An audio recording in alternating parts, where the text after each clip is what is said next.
요즘에 사람들이 살아가면서 각자가 갖는 가장 큰 문제가 무엇일까? 라고 생각한다면 아마 여러 가지가 있겠죠. 아마 사람마다 다 다를 거예요. 아마 그가 가지고 있는 정말 가장 중요한 문제들, 또 그 삶의 여러 가지 환난 속에서 겪는 자기 안의 그 고통들의 원인이 무엇인지를 본다면 아마 각자가 다 다를 거예요. 그거를 뭐 다 얘기하고 그것을 획일화시켜서 이야기할 수는 없을 거예요. 그러면 그것은 아마 교만이겠죠. 그리고 오만함일 거예요. 근데 개인적으로 그 안에 특히나 이제 요즘에 현재를 살아가는 많은 사람들이 갖는 그 문제들, 또 그 문제의 원인 중에 하나가 열등감이 아닐까라는 생각을 가끔 하게 되어집니다. 이거는 뭐 다른 사람뿐만 아니라 저 자신도 마찬가지예요. 저 자신도. 이제 모든 이런저런 문제들을 보고 또 그 문제 앞에 부딪혔을 때 그 문제로 인해서 힘들고 아파하고 고통스러워 하는데 그 문제의 근원을 좀 이렇게 차근차근히 좀 생각해 보면 많은 것들 중에 이제 열등감이 좀 자리를 잡고 있고, 그 열등감을 좀 다르게 표현한다면 자존감이 굉장히 낮아진 상태에서 서 있는 그 모습들을 봐요. 그리고 최근에 이제 많은 사람들이 겪게 되는 여러 가지 문제들을 실제적인 큰 문제들이 있어요. 그런 문제들이 있지만, 그러나 대부분 제가 볼 때는 거의 90% 가까이는 대부분 어떤 것으로 인한 반론이냐면 내가 저 사람보다 가난하다라는 것, 또는 내가 저 사람보다 병이 있다라는 것, 배우지 못했다라는 것, 또 그로 인해서 스스로가 자기 자신의 자존감이 낮아지고 열등감 속에서 때로는 분노하고 때로는 그것으로 힘들어하고 때로는 그것으로 인해서 좌절하기도 하고 낙심하기도 하는 그 대표적인 것 중에 하나가 바로 소위 말한다면 흑수저, 금수저, 뭐 요즘엔 뭐 다이아몬드 수저 이렇게 나오는 그 비교들이죠. 서로 비교하는 거예요. 물론 그것이 우리나라에 가지고 있는, 또 우리나라뿐만 아니라 다른 모든 나라에 가지고 있는 불평등입니다. 불평등인데 결국 그 불평등이라는 것도 그게 실제적인 문제로 우리 가운데 다가오는 경우가 얼마나 될까요? 그 불평등이. 아마 없을 거예요. 다만 그 불평등을 뭘로 느끼냐면 자신의 불편함, 그리고 비교죠. 비교해서요. 근데 우리가 실제로 삶에 살아가면서는 그것이 큰 문제가 되지 않는다고 하면 좀 비난할 분들이 있을까요? 예.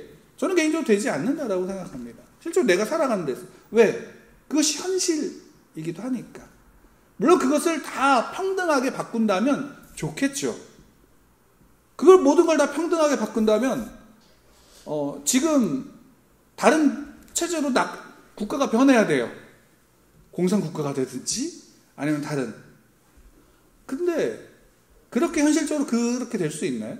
우리가 가는 현실은, 우리가 사는 또 지금의 현재에 살아가는 사람들은 그렇게 되기가 쉽지 않아요. 그런 불평등감이 있어요. 그러면 그 안에 늘 자기 자신의 열등감과 그 열등감으로 인한 자기 자존감이 낮아진 상태에서 있는 그 모습들. 근데 그 안에 또 그것을 더 들어가 보면 결국에는 뭐와 맞닿아 있을까라고 생각하면 결국 교만이죠. 왜? 자기가 그들보다 낫다라는 것. 그러니까 낮은 위치에서, 불평등한 위치에서 내가 피해를 당하고 있다라는 그 사실을 인정하고 싶은 거예요? 인정하고 싶지 않은 거예요?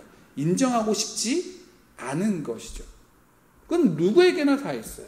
물론 피상적으로 나타난 그 문제들의 모습은 다양하지만 아마 근원적으로 찾아가 보면 이런 문제들이 더 큰 이런 가장 중심된 문제들이 우리 안에 있지 않을까. 그래서 많은 자기계발서, 이제 우리의 삶이나 또 생각과 가치를 변화시키는 그런 책들이나 또 그런 어떤 강연들이나 이런 것들, 교육들을 받아보면 그것도 결국 어떤 것과 맞닿아 있냐면 결국 자기 자존감의 회복이에요. 자기 자신을 있는 그대로 보고 그 있는 그대로 보는 것 속에서 다른 사람을 또한 인정해주는 모습으로 나가게 되어지죠. 이게 오늘날 우리가 가지고 있는 모습 중에 하나일 거라고 저는 개인적으로 생각해요. 그러니까 여러 가지가 있겠지만 아마 그 중에 하나일 거예요.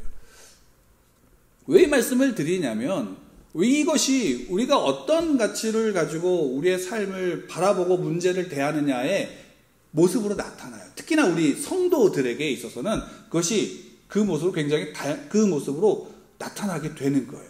왜냐하면 여러분 한번 보세요.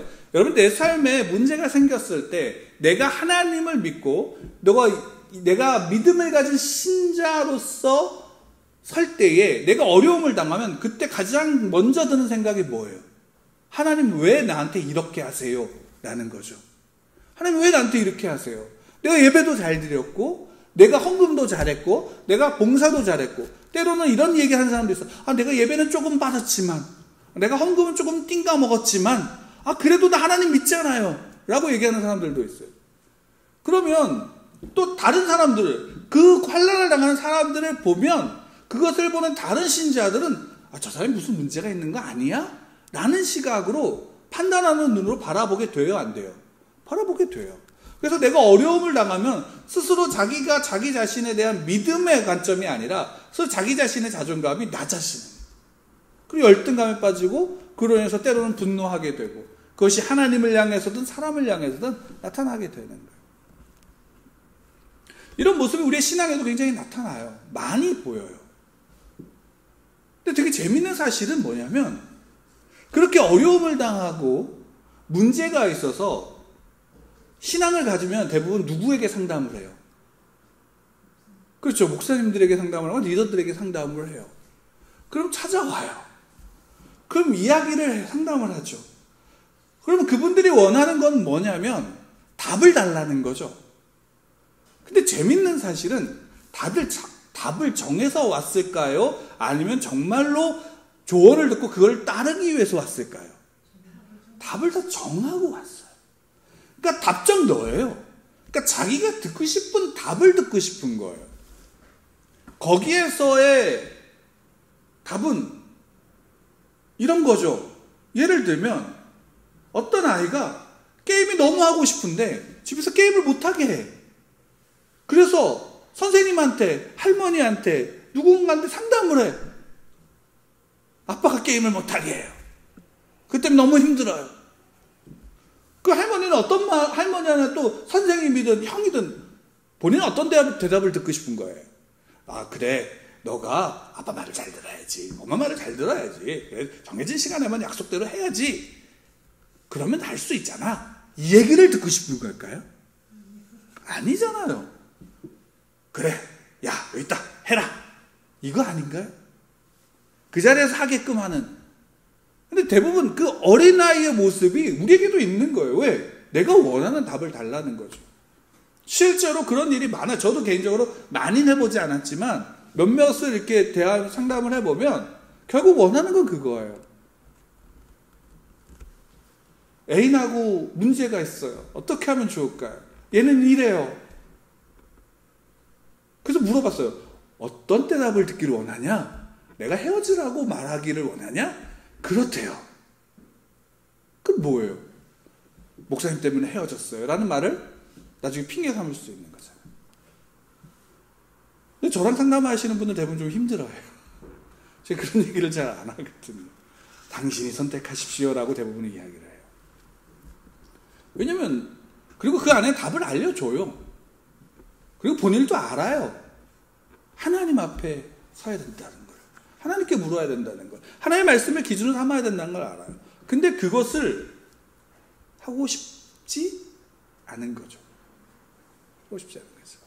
그리고 나서 나타난 결과들에 대한 문제들을 누구에게 투영해요? 하나님께 투영하든 또 다른 믿는 사람들을 통해 자기를 상담해준 누군가에게 투영하든 그렇게.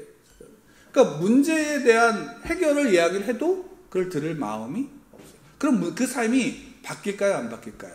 바뀌지 않아요. 실제로 바뀌지 않아요. 그래서 하나님은 늘 성경을 통해서 보면 하나님은 늘 하나님의 사람들에게 말씀하시는 게 뭐냐면 너가 누구냐라는 것을 물으세요. 너가 누구냐? 그러니까 왜냐하면 성경에는 수많은 인물들 또 믿음의 사람들이 나와요. 또 그들의 영웅적인 모습들을 그려주고 있어요. 근데 그 모습들 속에서 정작 그 모습의 영웅적인 어떤 승리와 성공과 복을 받았던 그것에만 우리는 집중을 해서 그것에만 치우치게 되면 이 땅에서 살아가는 참된 신자의 복을 누릴 수 있을까요? 없을까요? 누리지를 못해요. 그리고 하나님을 믿는다고 하면서도 세상이 갖는 가치와 동일한 가치로 자기를 적용하는 거예요. 남들보다 돈이 많아야 돼요? 적어야 돼요? 많아야 돼요. 남들보다 건강해야 돼요. 남들보다 지위와 권력을 더 가져야 되는 거예요. 성공해야 되는 거예요. 그것으로 우리의 신앙과 내 자신을 증명하려고 하는 것이죠. 근데 실제로 성경에서는 하나님은 늘 그것에 대해서 그렇지 않아 라고 말씀하시는 거예요.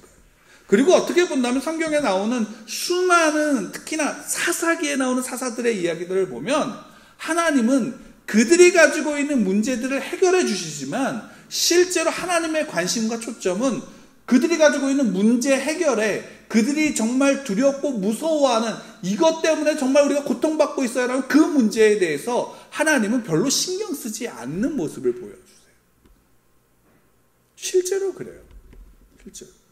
물론 그들의 부르짖음, 이스라엘 백성들이 사사기에서 자신들이 미디안이든 가나안이든 블레셋이든 누구로부터 고통을 받고 지배를 당해서 아파하고 부르짖을 때 하나님이 사사를 보내서 그들을 구원하시죠. 근데 그 구원에 대한 과정 속에 있는 이야기들을 보면 하나님 그것에 별로 관심이 없어. 그들이 고통받고 있고 그들이 울고 있고 하는 그것에 대해서 하나님 관심이 있죠. 그러나 그 원인, 미디안을 싸워서 물리치는 것, 블레셋과 싸워서 물리치는 것, 가나안과 싸워서 물리치는 철병거를 물리치는 것, 하나님 별로 그걸 중요하게 여기지 않아요. 오히려 계속 묻고 계시는 건 이거예요. 너가 누구냐라는 사실이에요. 그것을 가장 극명하게 드러내 보여주는 게 바로 기드온의 이야기 중에 하나예요. 우리가 지난주에 봤지만 이스라엘이 드보라 사사를 통해서 구원을 얻고 40년의 평안한 생활을 얻어요. 근데 그 40년의 평안한 생활을 얻고 나서 이스라엘이 또다시 하나님 앞에 악을 행해요. 그 목전에서 악을 또 행하는 거예요. 그 악은 다른 게 아니에요. 우리 계속해서 봤지만 이스라엘 백성들이 가나안 땅, 가나안 민족들, 다른 이방 민족들이 가지고 있는 그들이 가지고 있는 힘, 다르게 표현하면 그들이 가지고 있는 폭력을 원하는 거예요. 왜? 그들의 문화가, 그들이 가지고 있는 힘이 너무나 자기들이 볼 때 부러운 거예요. 왜? 내겐 그것이 없으니까. 그러니까 그것을 부러워하니까 그들을 쫓아가고 그들이 가진 것들을 받아들이고 그들이 섬기는 아말렉을 섬기고 바알을 섬기고 아세라를 섬기는 거예요. 왜? 나는 하나님을 믿는데 내가 믿는 하나님 앞에 그게 없는 것처럼 보여지니까 저거를 내가 갖기 위해서는 그 신을 또 섬기면 그것도 같고 이것도 같지 않을까라는 착각인 거죠. 그래서 그것을 원해요. 하나님 그것을 내버려 두시죠. 그 순간에 야, 너 왜 그랬어? 라고 혼내지 않아요. 내버려 두세요. 그리고 그로 인한 폭력을 취하려고, 힘을 취하려고 하니까 그 폭력이 어떻게 되는 거예요? 도리어 지배당하게 되는 거예요. 왜? 그게 세상의 법칙이에요. 세상은, 그러니까 이게 폭력이라는 말을 써서 그렇지, 그러니까 무슨 뭐 싸우는 거 이런 거라고 생각하지만 그게 아니에요. 세상 그 자체는 폭력의 지배를 받는 거예요. 왜? 그것이 다르게 표현되어질 거예요. 때로는 어떤 시대는 물질, 어떤 시대는 기술, 어떤 시대는 지식, 또 어떤 시대는 어떤 사람들은 사람의 인맥, 자기 지위 이런 것들이 있는 거예요. 결국 그것을 왜 갖는 거예요? 그것을 통해 누군가를 원래의 의도는 뭐 돕고 섬기는 것이라고 하지만 결국 뭘로 대부분 다 변질돼요. 그것이 힘이 되고 폭력이 되고 지배가 되는 거죠. 이런 현실 가운데 부딪히는 거예요. 그러니까 사사기에서 있는 그 하나하나의 사건들이 오늘 우리가 사는 오늘날의 시대와 동떨어진 게 아니에요. 왜? 그들이 가지고 있는 그 근본적인 문제가 여기 있기 때문이에요. 그러니까 하나님이 이스라엘 백성들이 그렇게 부르짖으니까 하나님이 기드온 때는 다른 하나의 일을 행하시는데 그게 뭐냐면 선지자를 보내시는 거예요. 부르짖으니까. 그리고 선지자를 보내셔서 하시는 게 뭘까요? 결국 이거예요. 너 누군지 아니? 너는 네가 누군지 아니? 라는 거예요. 너가 지금 누군지 아니? 라고 한다면 그 질문은 지금까지 너는 정말로 너가 이 땅 가운데 살아가야 되는 가치와 정체성을 가지고 살아가고 있다는 거예요? 없다는 거예요? 살아가지 못한다는 거예요. 그러니까 오히려 그 자신을 잃어버리니까 세상의 지배, 세상의 폭력 속에서 폭력의 지배 가운데 살아가게 되어지는 모습들을 하나님 말씀하십니다. 그러면 우리의 생각에는 그 상에 하나님이 이렇게 해서 물어보시면 너 누군지 아니? 라는 질문이 미디안으로부터 고통받고 있는 이스라엘 백성들에게는 올바른 해답이 되나요? 소위 말해서 물질 때문에 고통받고 있는 사람에게 너 누군지 아니? 라고 말한다면 그것이 그의 물질의 문제를 해결해 줄 수 있을까요? 그렇지 않죠. 우리가 문제 가운데 있는 사람은 원하는 건 뭐예요? 그 문제가 지금 현실 앞에 있는 내 문제가 해결되어지는 걸 원하잖아요. 근데 하나님은 말씀하시는 거예요. 그거는 신경 쓰지 않으세요. 뭘 묻는 거예요? 야, 너 누군지 아니? 라는 것만 묻고 계시는 거예요. 달리 얘기하면 난 지금 게임을 하고 싶은데 너 누군지 아니? 라고 묻는다면 이 동문서답에 그 얘기를 들은 아이는 나 누군지 알아요. 이럴까요? 아니면 짜증을 낼까요? 짜증을 내잖아요. 여러분도 마찬가지 아니신가요? 아니, 내일 당장 이런 문제가 있는데 이걸 해결해야 되는데 너 누군지 아니? 라고 묻는다면 짜증 내잖아요. 이게 우리의 모습이에요. 이 모습을 보여주고 있는 거라고요. 그리고 하나님이 이것을 가장 극명하게 보여준 게 박영선 목사님은 이렇게 말씀해요. 드보라를 통해서 그것을 가장 극명하게 보여주셨다라고. 왜? 드보라는 이스라엘 남성 중심의 사회 속에서 남성으로부터 보호를 받으니까 여자를 비하거나 이런 게 아니라 그 시대 속에서 남성으로부터 보호받아야 되는 위치에 있는 여성이 사사로 일어나서 그 민족을 책임질 수밖에 없는 그 시대적인 상황을 극명하게 보여주는 거예요. 드보라에게 남편이 있나요, 없나요? 잘 기억 안 나시죠? 남편이 있어요. 랍비돗이라는 남편이 있어요. 남편이 있는데 남편은 뭐 하고 있어요? 몰라요. 책임질 수 없는 거예요. 결국 시스라, 군대 장관 시스라를 죽인 건 누구예요? 바락이 아니에요. 야엘이에요. 야엘도 남편이 있어요. 헤벨이라는 남편이 있어요. 남편은 어디 있어요? 결국 야엘이 여자가 그 시스라의 머리를 꿰뚫고 죽이는 거예요. 그 시대에요. 책임질 수 없고 그만큼 무너져버린 그 시대 속에서 결국 그래, 그러면 너희들이 두려워하고 너희들이 무서워하고 너희들이 강대한 힘을 갖고 있고 너희들에서 그들 앞에 고통받고 있다고 하는 그 가나안 시스라 철병거? 그래, 그거 별거 아니야. 왜? 그냥 폭풍우 하나면 그냥 그 폭풍우 속에 휩쓸려 가버리는 거야. 여인 하나가 그냥 죽이면 죽을 수밖에 없는 존재들인 거야 라는 것을 보여주신 거예요. 그렇기 때문에 하나님은 묻는 거예요. 그 문제가 중요하지 않아. 왜? 그것은 별로 중요한 것이 아니야. 왜? 너에게 중요한 건 뭐예요? 너가 누군지 아니? 라는 것이에요. 그걸 달리 표현하면 내가 너를 어떻게 보는지 아니? 라는 거예요. 하나님이 그래서 그 선지자를 보내신 다음에 기드온에게 하나님의 사자를 보내세요. 그 하나님의 사자가 그 기드온에게 말씀하시죠. 뭐라고 말해요? 큰 용사여 라는 거예요. 큰 용사요. 그 얘기를 들을 때 우리는 큰 용사여라는 것만 눈에 들어오니까 잘 보여지지 않지만 또 요즘에는 그래도 많은 목사님들이 이것에 대해서 기드온의 실제적인 모습들을 많이 이야기하니까 이것이 얼마나 그 상황에 맞지 않은 단어인지를 알아요. 왜냐하면 기드온은 지금 포도주 틀에서 자기가 밀을 수확한 것을 포도주 틀에서 타작하고 있는 거예요.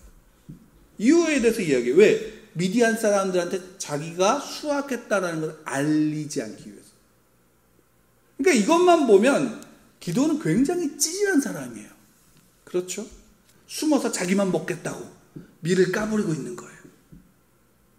그리고 굉장히 찌질한 것처럼 보여요. 근데 저는 개인적으로 다시 이제 이 말씀을 묵상하면서 생각해 보는 게 되는 게 이게 이 시대의 모습이에요. 왜? 그 앞에 6장에서 보면 6장 1절부터 이렇게 보면 미디안 사람들 그들뿐만이 아니라 그 가나안 땅 주변에 사는 동방에 사는 다른 이방 민족들이 이 이스라엘 백성들 이스라엘을 굉장히 만만히 본 거예요. 그러니까 시시때때로 들어와서 모든 걸 다 휩쓸고 털어가는 상황이에요. 그러니까 이스라엘 백성들이 어떻게 돼요? 마을에 살 수 있어요? 없어요? 없으니까 산으로 도망가는. 창고로 쓰는 동굴에 가서 숨어 살고 있는 현실인 거예요. 그러니까 밀을 턴다 그래서 그걸 밖에 드러내놓고 크게 휘두르면서 알리면서 할 수 있을까요? 없을까요? 할 수 없는 거예요. 그러니까 그 시대인 거예요. 그 시대에 그렇게 살 수밖에 없는 보통 사람이 누구예요? 기드온인 거예요.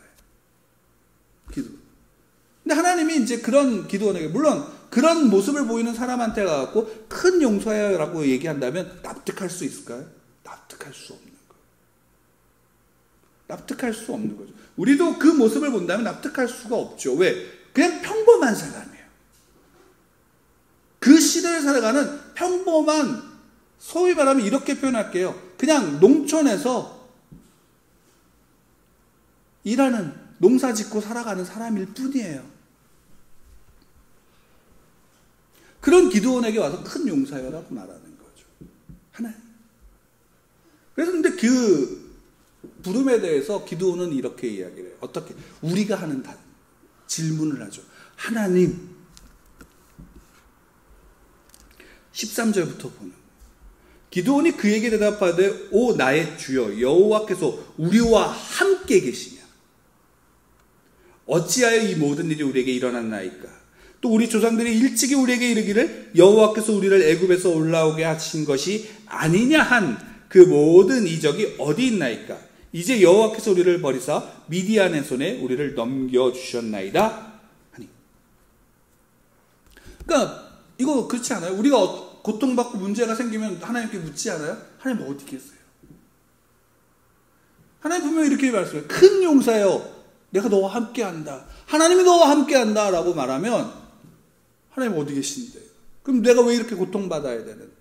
내가 왜 이렇게 우울증 때문에 고통받아야 되는데요? 내가 왜 이렇게 가난해서 고통받아야 되는데요? 왜 내가 이렇게 병들어서 고통받아야 되는데요? 라는 의문, 우리가 가지고 있는 신자의 가장 근본적인 질문을 하는 거죠.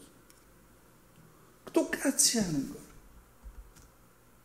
그 모습을 우리에게 보여줘요. 그러니까 이 모습이 누구의 모습이에요? 내 모습인 거예요. 내 모습. 근데 더 재밌는 건 이거예요. 하나님이 그렇게 말하니까 미디안 어떻게 해요? 이 미디안 때문에 우리 이렇게 되고 있는데 하나님이 말씀하시는 게 뭐냐면, 그러면 그 다음 절에 우리가 봤던 그 다음 절에 보면 뭐라 그래요? 한마디로 하면 이거예요. 네가 해. 이 얘기 들으면 어떨까요? 내가 이런 문제 때문에 고통받고 있는데 이게 어떻게 해요? 이거 하나님 이게 뭐예요? 하나님 어디 계세요? 라고 얘기하니까 하나님이 말씀하시는 거예요. 그래? 그럼 네가 해결해.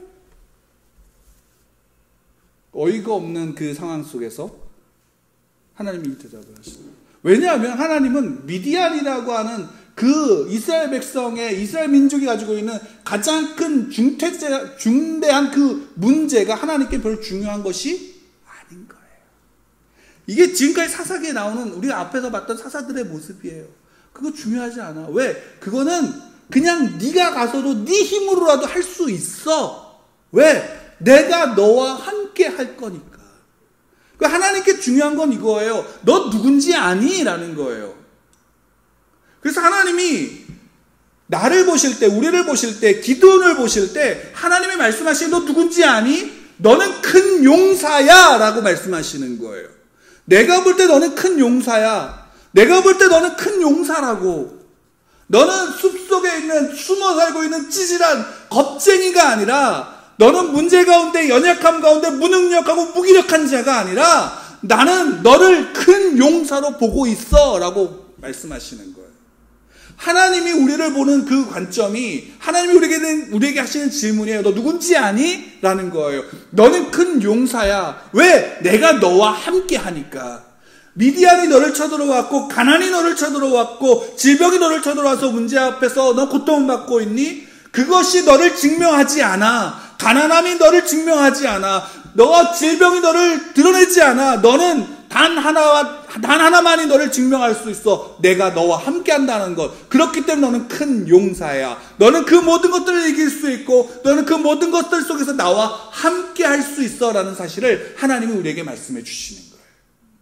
우리가 갖는 믿음이 뭔지 아세요? 우리가 갖는 믿음이 이거예요. 하나님이 나와 함께 하시기 때문에, 하나님이 나를 보시는 그 시각과 그 마음이, 그 모습이 내 모습이라고요. 근데 우리는 그것을 인정할 수 있을까요? 없을까요? 우리 인정하기 쉽지 않을 거예요. 왜? 하나님이 보는 그 성도의 나의 모습이 큰 용사라고 한다 그러면 그게 납득이 돼요? 잘 안 되죠. 왜? 지금 나는 포도주 틀에 숨어서 밀을 까고 있으니까. 지금 나는 병들어서 골골하고 있으니까. 지금 나는 가난해서 그 가난에 허덕이고 있으니까. 우리는 그것에 대해서 납득하지 못할 때가 많죠. 그런데 하나님이 말씀하시는 거예요. 왜? 너는 큰 용사야. 이것에 대해서 하나님 우리에게 분명히 말씀하시는 건 이거예요. 모든 성도들, 모든 하나님의 사람들을 나는 큰 용사로 불렀어라는 거예요. 내가 이스라엘 민족을 큰 용사로 불렀어. 너희들 모두는, 내가 택한 모든 너희들은 큰 용사여야만 돼. 왜? 내가 너희와 함께 하지 않니? 내가 너희와 함께 하지 않니? 근데 너희들은 내가 너희와 함께 한다는 그것을 붙잡는 게 아니라 너희에게 없다라고 판단한 힘을 원하지 않니? 물질을 원하지 않니? 권력을 원하지 않니? 그래, 그럼 그거 한번 가져봐. 그 결과가 뭔지 아니? 이거야. 그 폭력 앞에 무너져서 그 폭력의 지배로 고통받고 살아갈 수밖에 없는 현실. 이것이 그 결과일 뿐이야. 근데 나는 너희에게 말하는 거, 너희 큰 용사야. 왜? 이 세상에 그 세상의 힘과 폭력으로 살아가는 게 아니라 내가 너희와 함께하기 때문에 정의와 거룩과 공평과 의가 너희 안에 살아 숨쉬는 삶을 살아갈 수 있는, 내가 함께하는 큰 용사의 삶을 살아갈 수 있는 것이야 라고 말씀하시는 거예요. 그래서 하나님이 그 백성을, 이스라엘 백성들을 기드온을 통해서 일으켜 세우시는 거예요. 여기 하나님 다른 말씀 하시지 않으세요. 너가 어떻게 미디안을 이길 거야? 아니요, 그런 거 없어요. 하나님이 여기서 하시는 말씀은 단 하나예요. 내가 너와 함께하리. 그러니까 너 힘으로 가서 이겨. 왜? 너는 큰 용사니까. 내가 함께하는 큰 용사니까. 너를 증명하는 것 다른 거 필요 없어. 내가 증명할 거야. 내가 함께하는 나의 큰 용사라는 사실. 이게 성도의 모습이에요. 이게 여러분의 모습이고 저의 모습이에요. 거기서 내가 큰 용사라는 것을 증명할 나타날 다른 어떤 조건들이 필요할까요? 아니에요. 근데 우리는 우리 스스로 그걸 필요하다라고 얘기하잖아요. 나 돈이 필요하고요. 권력이 있어야 되고 내가 성공해야 된다. 그것이 나의 믿음을 증명할 조건인가요? 전혀 아니에요. 내가 문제가 없으면 내 신앙이 좋은 거고, 내가 어떤 문제가 있으면 내 신앙이 나쁜 건가요? 아니에요. 하나님 그것으로 판단하지 않으세요. 내가 오른손을 쓸 수 없는 장애를 가지고 있다 하더라도 하나님께 중요하지 않아요. 남성 중심의 세계 속에서 힘이 없는, 늘 보호를 받아야 되는 약자인 여자여도 그게 하나님께 중요하지 않아요.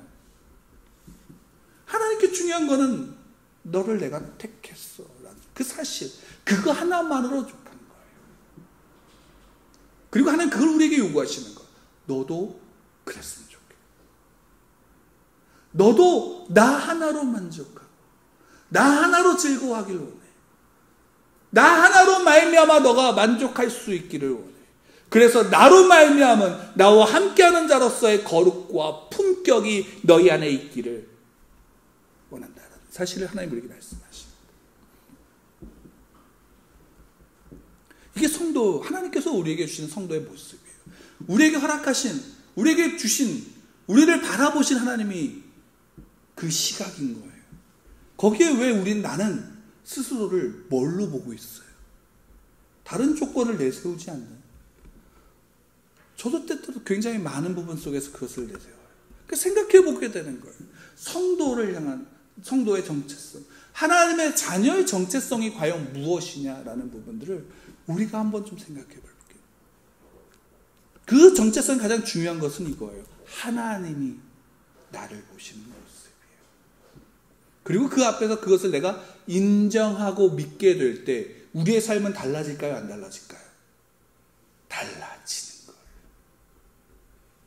내 삶이 달라지는 거예요. 내가 병이 낫고 내가 부자가 되고의 문제가 아니라 내 자신이 나를, 내 정체성을 어떻게 보느냐에 따라서 내 삶의 태도가 달라지는 거예요. 하나님이 그것을 우리에게 말씀하시는 거예요. 이것이 오늘날 굉장히 우리에게 필요한 거 아닌가요? 그렇죠? 여러분 보세요. 불과 일주일 전까지만 해도 많은 식당들이 힘들어 죽겠다, 손님이 없어 힘들어 죽겠다라고 얘기를 했어요. 근데 불과 며칠 지나서 연휴 시작되자마자 어떤 일이 벌어져요? 사람이 너무 많이 와서 미치겠다 그래요. 뭐예요? 그것으로 우리의 조건을 내세울 수 있어요? 내 정체성을 내세울 수 있어요? 아니라는 거예요. 여러분들은 다른 것으로 여러분들 붙잡지 마시기 바랍니다. 오직 하나님으로 붙잡는 거예요. 그래서 시편 1편에 보면, 요즘에 큐티에 그 내용이 시편을 나오고 있는데, 시편의 1편에 보면 그것을 굉장히 잘 이야기하고 있어요. 복 있는 사람은, 복 있는 사람은, 한번 우리 볼까요? 시편 1편을? 여러분들 잘 아시는 시지만, 복 있는 사람은, 복 있는 사람은 악인들의 꾀를 따르지, 죄인들의 길에 서지 아니고 오만한 자리에 앉지 않는다. 결국 이게 뭐예요? 악인들의 꾀와 죄인들의 길과 오만한 자의 자리가 뭐예요? 세상의 것들, 세상의 폭력인 거죠. 세상의 힘이에요. 세상의 질서고 세상의 가치예요. 그러나 복 있는 사람은 그 자리에 서지 않아요. 왜? 그들과 함께 있더라도 그들을 따르지 않아요. 그 속에서 다른 가치를 붙잡는 거예요. 뭐예요? 여호와의 율법을 즐거워하고 그것을 주야로 묵상하는 거예요. 그러니까 여호와의 말씀을, 여호와의 율법을 즐거워하는 거예요. 달리 표현하면 이거예요. 하나님을 즐거워하는 거예요. 하나님을 즐거워하니까 하나님의 말씀을 붙잡는 거고요.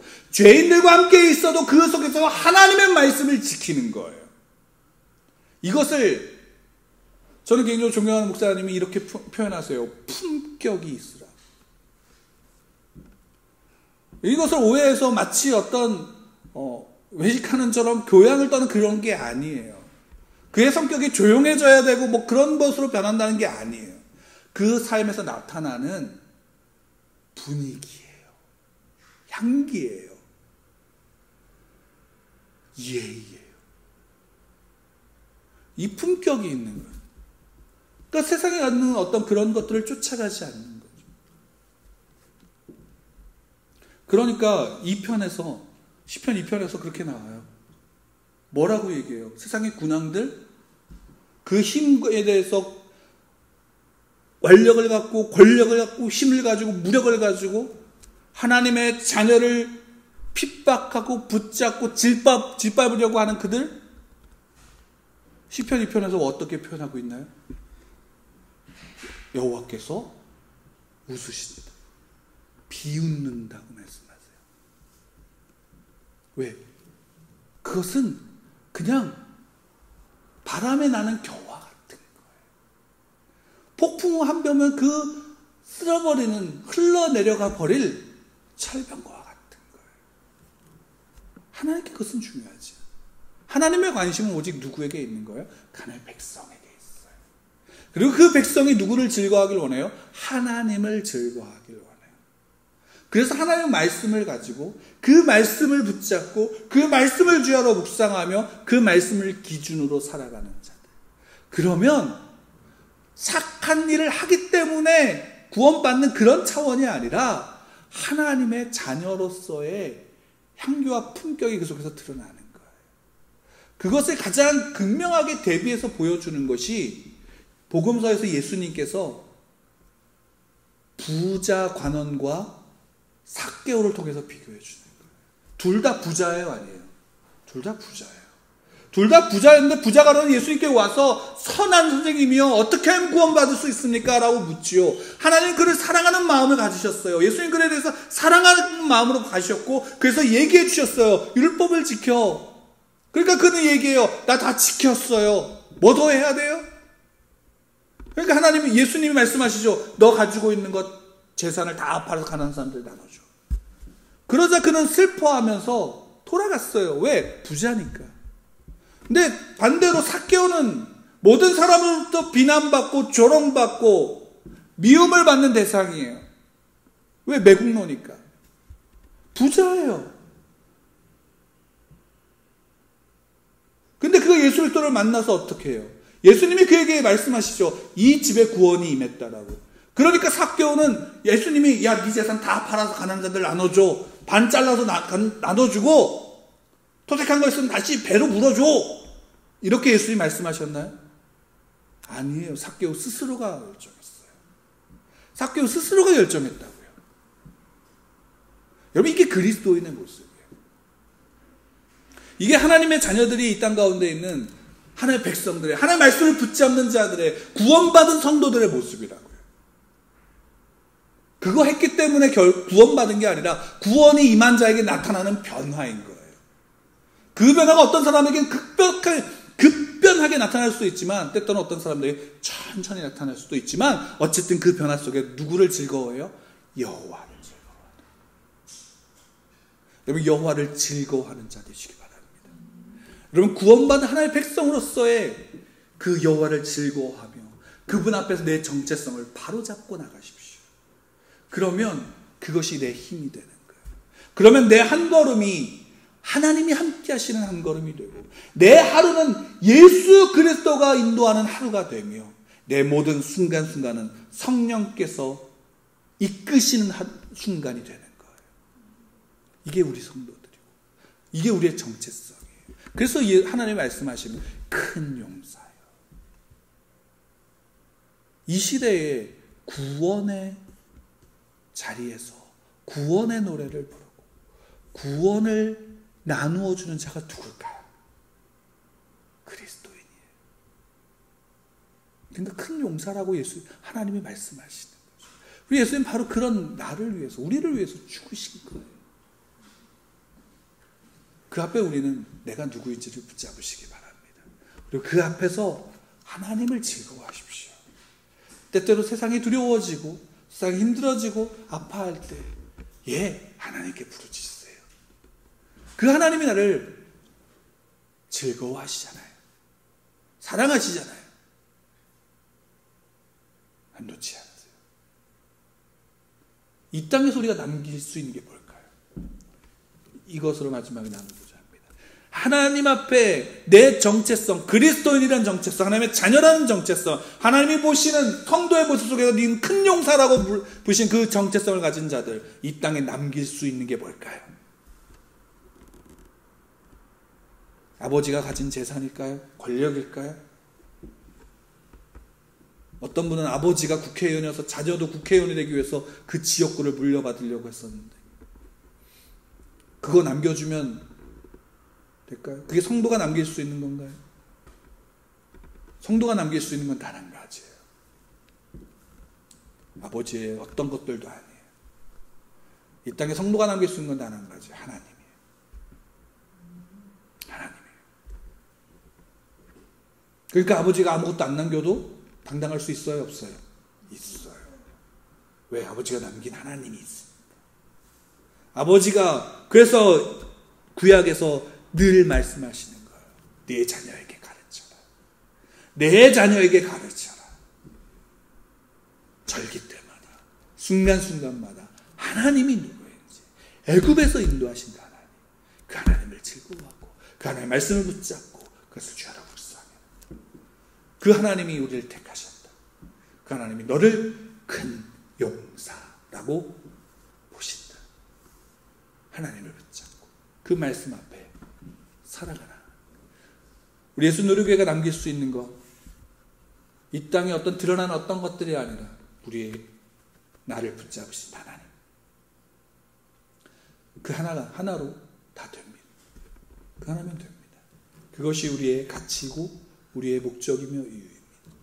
여러분, 그 알 속에서 내가 누구인지를 더욱더 붙잡고 나가시는 여러분들 되기를 부탁드리고 축복합니다. 그래서 우리 함께 기도하고 우리 함께 찬양합니다.